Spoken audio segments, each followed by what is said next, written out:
At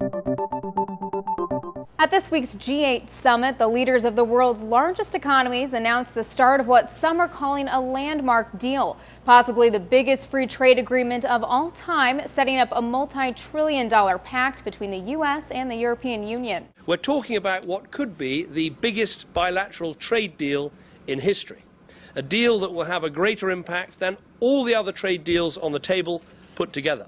British Prime Minister David Cameron, along with other EU leaders and President Obama, have touted the potential deal as one that could benefit all parties involved. Gains are expected for all of the EU's 27 member states, with the bigger beneficiaries being those that trade the most with the U.S.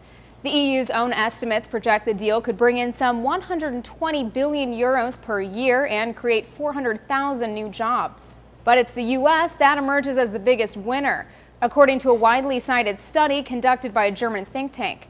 It found GDP per capita in the U.S. could increase by as much as 13% over the long term, compared to 5% in Europe. The potential trade deal would also bring regulations on both sides of the Atlantic onto the same page.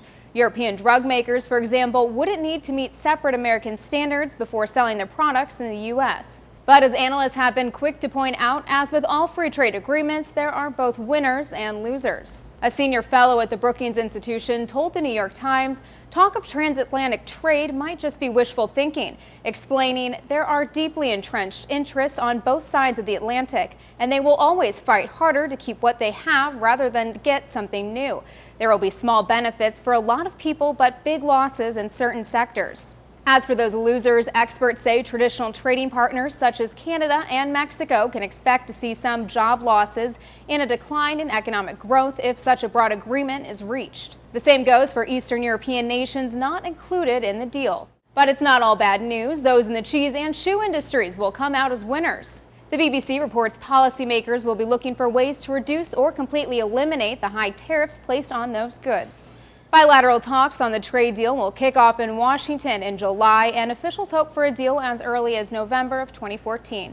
For Newsy, I'm Elizabeth Hagedorn. Multiple sources, a broader view.